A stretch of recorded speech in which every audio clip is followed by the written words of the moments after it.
Asal mula hama. Alkisah di Pulau Jawa, hiduplah seorang raja bernama Batara Siwa yang beristana di Gunung Mahameru.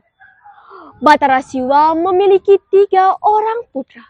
Putra tertuanya yaitu Batara Gunung Agung gemar memelihara binatang ternak. Putra keduanya yaitu Batara Andekase gemar memelihara ikan di laut.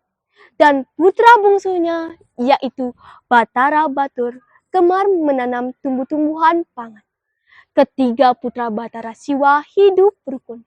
Binatang-binatang ternak Batara Gunung Agung dan ikan piaraan Batara Andekase tumbuh cepat dan gemuk-gemuk. Demikian juga tumbuh-tumbuhan pangan yang ditanam oleh Batara Batur tumbuh subur. Suatu ketika mereka mengalami masalah. Hal tersebut bermula dari binatang ternak Batara Gunung Agung yang merusak tanaman Batara Batur. Lalu, rakyat Batur mengadukan peristiwa tersebut kepada Batara Batur. Batara Batur menjadi murka dan menyabetkan senjatanya kepada binatang-binatang ternak itu. Melihat binatang ternaknya yang pulang cepat dan berkurang, Batara Gunung Agung menjadi curiga. Sehingga ia memerintahkan pengawalnya untuk menyelidiki kejadian itu. Pengawal, cepat kamu selidiki penyebab dari kejadian ini. Baik, Paduka. Perintah Paduka segera hamba laksanakan. Setelah mengetahui penyebab dari berkurangnya binatang ternak Batara Gunung Agung, ia pun kembali ke Gunung Agung. Ampun, Paduka. Rupanya binatang ternak Paduka dibunuh oleh Batara Batur. Apa katamu? Wah, hal ini sangat sulit untuk dipercaya. Batara Gunung Agung tidak menyangka hal ini terjadi. Wahai adikku, kenapa engkau membunuh binatang-binatang ternakku? Maafkan Dinda, Kanda. Dinda mengira itu bukan binatang ternak Kanda. Lagi pula, mereka merusak tanaman Dinda.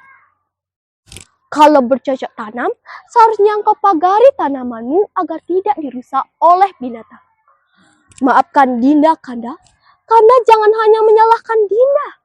Kanda juga perlu memagari binatang ternak Kanda agar tidak berkeliaran dan tidak merusak tanaman orang lain.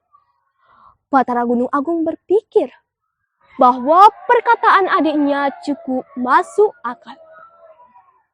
Sebelum kembali ke Gunung Agung, ia berkata kepada adiknya, semoga bangkai-bangkai itu berbau busuk dan amis. Seketika, bau busuk dan amis meliputi seluruh Batur. Maka Batara Batur memerintahkan rakyatnya untuk membuang bangkai-bangkai itu ke laut. Kemudian, para penduduk di sekitar laut melaporkan keadaan itu kepada Batara Andekase. Ampun, Paduka, air laut telah dicemari oleh bangkai binatang yang jumlahnya sangat banyak. Benar, Paduka, selain air laut berbau busuk dan amis, bangkai-bangkai itu juga menyebabkan ikan peliharaan Paduka banyak yang mati.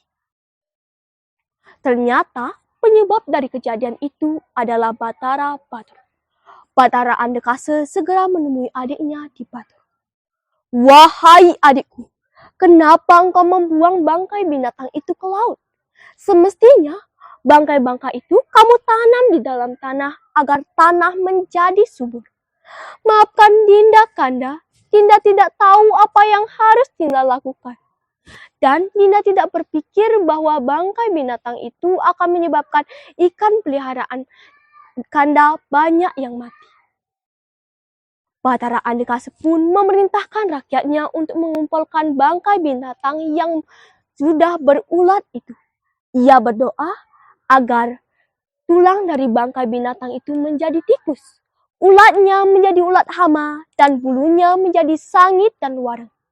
Kemudian Batara Andekase memerintahkan hama-hama itu untuk menyerang tanaman Batara Batur.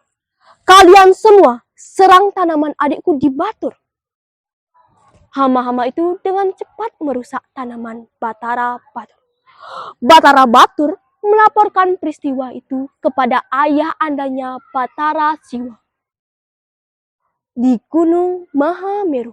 Kemudian Batara Siwa mengumpulkan ketiga putranya untuk dinasihati. Wahai putra-putraku, rukunlah kalian dalam bersaudara. Putraku Batara Gunung Agung, buatkanlah kandang untuk binatang ternakmu. Demikian juga putraku Batara Batur, janganlah lupa memagari tanaman. Untuk putraku Batara Andekase, tidak usah khawatir. Sekarang ikan-ikan peliharaanmu sudah senang dengan bangkai binatang jika ada yang hanyut ke laut, sehingga mereka menjadi gemuk. Ada ngadan awak bisa. Depang anak ngadanin. Keginane buke nyampat. Anak saya tumbuh luhu. Hilang luhu buke kata. Ya dan rireh anuliu pepelajahan. Jika kita artikan, jangan merasa diri sudah pintar. Seperti kegiatan menyapu. Setiap hari selalu ada sampah. Hilang sampah maka debu yang datang. Walaupun sudah pintar, masih banyak yang perlu dipelajari. Batara Batur pun meminta maaf kepada Batara Andekase. Batara Batur juga melakukan upacara Nangluk Merana, yaitu upacara mengusir hama. Sehingga para petani di Bali melakukan upacara Nangluk Merana agar diberikan keselamatan dan kesuburan. Upacara tersebut dilakukan di Pura Subak yang terletak di tepi pantai.